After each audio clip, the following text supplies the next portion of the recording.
I love indie games. That's what I'm talking about! That's why he's the MVP! That's why he's the GOAT!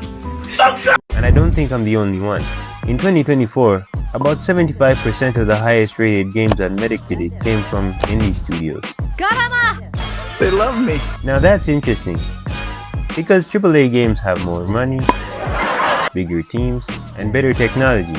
16 times the detail. So that raises the question, what do indie games have that AAA doesn't? After weeks of digging and a completely legal amount of plagiarism, I've got a few reasons why indie games are taking the cake. The gaming market is separated into two worlds. On one side, you've got your big names like PlayStation, Nintendo, Microsoft, and Ubisoft. These companies produce some of the best-selling and worst-selling games of all time, especially Microsoft. Play the greatest games lineup in Xbox history. Hey, I doubt it! But those stats don't tell you the full story. I know I've said this before, but I'll tell you again. Back in the day, AAA game developers had the same goal as they do now. See, they wanted money. But here's the thing. The only reliable way to make money back then was to make the game as fun as possible. Because if it wasn't, people just wouldn't play. I know, shocker. It was an all-out war for your attention. But no matter who won, us gamers, we were eating. We were eating good. But there was just one teensy tiny problem. You see, as consoles got more powerful and game engines got more advanced, development started to get a little complicated. As the pressure piled up on developers to keep cranking out more games. So we don't have the capacity. Even John Corporate couldn't ignore it anymore. Guess the devs' cries for their family finally reached his ears. So he and everyone else came up with a solution. Instead of impossible deadlines, just release the game and fix it later.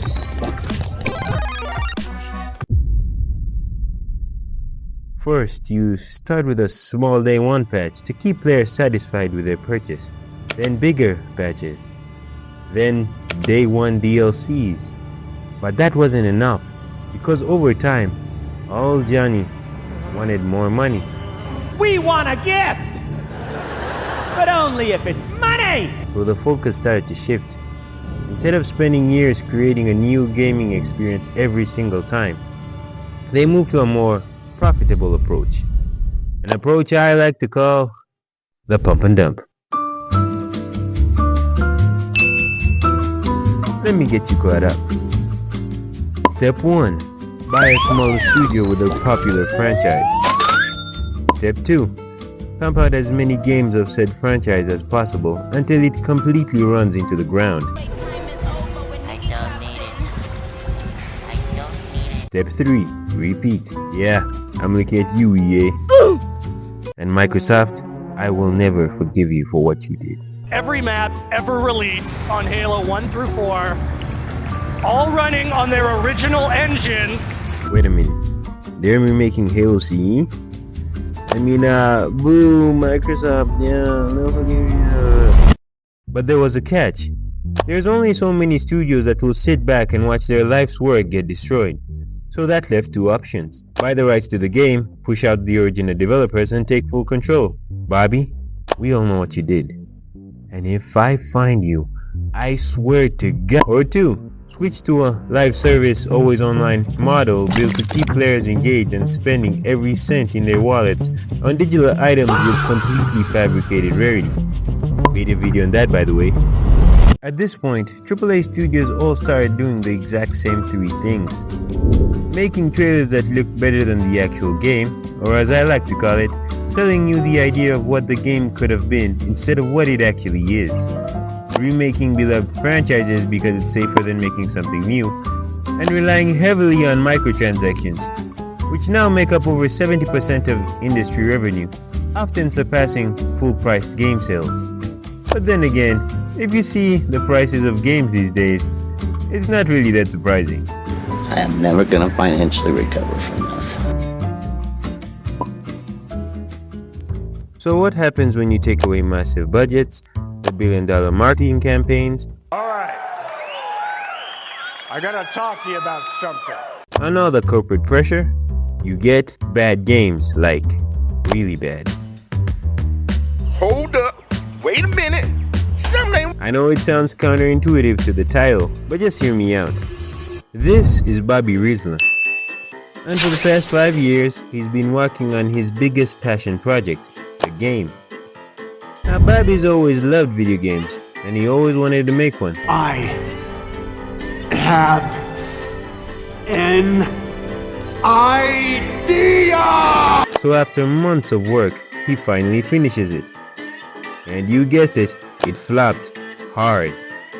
But out of the 3 people who played the demo, one of them said this.